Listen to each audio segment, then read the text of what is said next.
റസൂൽ പൗലോസ് റുമാനിയക്കാർക്കെഴുതിയ റിസാലാത്ത് അധ്യായം 7. യഹ്വാനീങ്ങളെ, ശരീഅത്തിന് ഒരാളുടെ മേൽ സുൽത്തത്തുള്ളത് അവൻ ഹയാത്തിലിരിക്കുന്ന കാലത്ത് മാത്രമാണെന്ന് അറിഞ്ഞുകൂടെ? ശരീഅത്ത് അറിയാവുന്നവരോടാണല്ലോ ഞാൻ സംസാരിക്കുന്നത്. നിക്കാഹ് കഴിഞ്ഞ പെണ്ണ് പുതിയാപ്ല ഹയാത്തിലിരിക്കുന്നിടത്തോളം കാലം അവനോട് ശരീഅത്തിനാൽ ബന്ധപ്പെട്ടിരിക്കുന്നു. പുതിയാപ്ല മൗത്തായാൽ അവനുമായിട്ടുള്ള ശരീഅത്തിൽ നിന്ന് അവൾ മുസ്തഖീലാകുന്നു. പുതിയാപ്ല ഹയാത്തിലിരിക്കുമ്പോൾ അന്യപുരുഷനെ സ്വീകരിച്ചാൽ അവൾ സിന ചെയ്യുന്നവളെന്ന് പേര് വരും. പുതിയാപ്ല മൗത്തായാൽ അവനുമായിട്ടുള്ള ശരീഅത്തിൽ നിന്ന് അവൾ മുസ്തഖീലാകും. പിന്നീട് മറ്റൊരു പുരുഷനെ നിക്കാഹ് ചെയ്താൽ അവൾ സിന ചെയ്യുന്നവളാകില്ല. അതുപോലെ തന്നെ എൻ്റെ യഹ്വാനീങ്ങളെ, അൽ മസീഹിൻ്റെ ശരീരത്തിൻ്റെ ഭാഗമായതിലൂടെ ശരീഅത്തിന് മുമ്പിൽ നിങ്ങളും മൗത്തായവരായി. ഇത് നിങ്ങൾ മൗത്തായവരിൽ നിന്നും ഉയിർപ്പിക്കപ്പെട്ട അൽ മസീഹിൻ്റെ സ്വന്തമാകേണ്ടതിനും അങ്ങനെ നമ്മൾ അള്ളാഹുവിന് വേണ്ടി ഫായിദ കൊടുക്കേണ്ടതിനുമാണ്. നാം പഴയ സ്വഭാവത്തിൻ്റെ ഇഷ്ടങ്ങൾക്കനുസരിച്ച് ജീവിച്ചിരുന്നപ്പോൾ ശരീഅത്തിനാൽ പാപം നിറഞ്ഞതായ ആശകൾ നമ്മുടെ അവയവങ്ങളിൽ മൗത്തിനായുള്ള ഫായിദ കൊടുത്തുകൊണ്ട് പ്രവർത്തിച്ചിരുന്നു. ഇപ്പോഴോ നമ്മെ ഒരിക്കൽ അടിമപ്പെടുത്തിയിരുന്ന ശരീഅത്തിന് മൗത്തായതുകൊണ്ട് നാം ശരീഅത്തിൽ നിന്ന് മുസ്തഖീലായി. എഴുതപ്പെട്ട ശരീഅത്ത് ആചരിക്കുകയെന്ന ഖദീമുൽ ത്വരീഖയല്ല, റൂഹിയത്തിൻ്റെ ജദീദുൽ ഹയാത്തിലൂടെ നാം അള്ളാഹുവിനെ ഖിദ്മത്ത് ചെയ്യുന്നതിന് വേണ്ടിയാണത്. എന്താണ് ഇതിൻ്റെ മാന? ശരീഅത്ത് പാപമാണെന്നോ? ഒരിക്കലുമല്ല. എന്നാൽ ശരീഅത്ത് ഇല്ലായിരുന്നെങ്കിൽ പാപം എന്തെന്ന് ഞാൻ അറിയുമായിരുന്നില്ല. മോഹിക്കരുത് എന്ന് ശരീഅത്ത് പറഞ്ഞിരുന്നില്ലെങ്കിൽ മോഹിക്കുന്നത് പാപമാണോ അല്ലയോ എന്ന് ഞാൻ അറിയുമായിരുന്നില്ല. എന്നാൽ വസിയത്തിലൂടെ അവസരം കണ്ടെത്തി പാപം എല്ലാവിധ മോഹവും എന്നിൽ ജനിപ്പിച്ചു. കാരണം ശരീഅത്ത് ഇല്ലെങ്കിൽ പാപം മയ്യത്ത് പോലെയാണ്.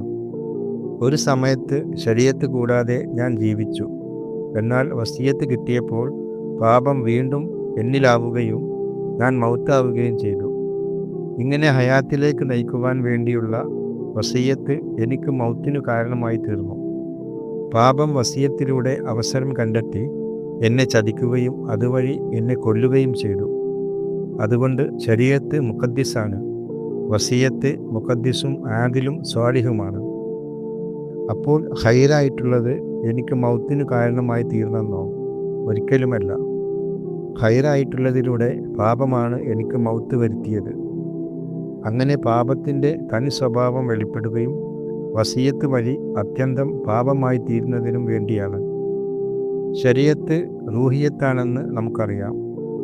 ഞാൻ പാപത്തിനടിമയായി വിറ്റുകളഞ്ഞ വെറും ഇൻസാൻ. ഞാൻ ചെയ്യുന്ന അമലുകൾ തന്നെ എനിക്ക് ശരിക്കും മനസ്സിലാകുന്നില്ല.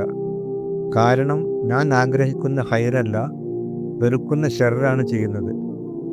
ഞാൻ ആഗ്രഹിക്കാത്ത ഷർറാണ് ചെയ്യുന്നെങ്കിൽ ശരീഅത്ത് നല്ലതാണെന്ന് ഞാൻ സമ്മതിക്കുന്നു. എന്നാൽ അങ്ങനെ അമലുകൾ ചെയ്യുന്നത് ഞാനല്ല, എന്നിലുള്ള പാപമാണ്.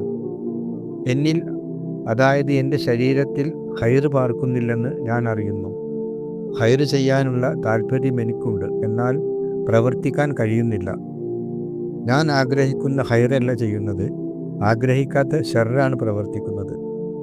ഞാൻ ആഗ്രഹിക്കാത്തതാണ് ചെയ്യുന്നതെങ്കിൽ അത് ചെയ്യുന്നത് ഒരിക്കലും ഞാനല്ല, എന്നിൽ പാർക്കുന്ന പാപമാണ്. അങ്ങനെ ഖൈറ് ചെയ്യാൻ ആഗ്രഹിക്കുന്ന എന്നിൽ ഷർറ് ഒപ്പമുണ്ടെന്ന ഒരു തത്വം ഞാൻ മനസ്സിലാക്കുന്നു. എൻ്റെ ഖൽബ് കൊണ്ട് ഞാൻ അള്ളാഹുവിൻ്റെ ശരീഅത്തിൽ സുറൂറിലാകുന്നു. എൻ്റെ അവയവങ്ങളിലാകട്ടെ എൻ്റെ ഖൽബിൻ്റെ ശരീഅത്തിനോട് എതിർക്കുന്ന വേറൊരു ശരീഅത്ത് ഞാൻ കാണുന്നു. അത് എൻ്റെ അവയവങ്ങളിലുള്ള പാപത്തിൻ്റെ ശരീഅത്തിന് എന്നെ അടിമയാക്കുന്നു. അയ്യോ, ഞാൻ എത്ര നിസ്സഹായൻ! മൗത്തിലേക്ക് നയിക്കുന്ന ഈ ശരീഅത്തിൽ നിന്ന് എന്നെ ആര് മുസ്തഖീലാക്കും? നമ്മുടെ റബ്ബായ ഈസാ അൽ മസീഹിന് ശുക്ർ ചെയ്യുന്നു. ഇങ്ങനെ ഞാൻ എൻ്റെ ഖൽബ് കൊണ്ട് അള്ളാഹുവിൻ്റെ ശരീഅത്തിനെയും ശരീരം കൊണ്ട് പാപത്തിൻ്റെ ശരീഅത്തിനെയും സേവിക്കുന്നു.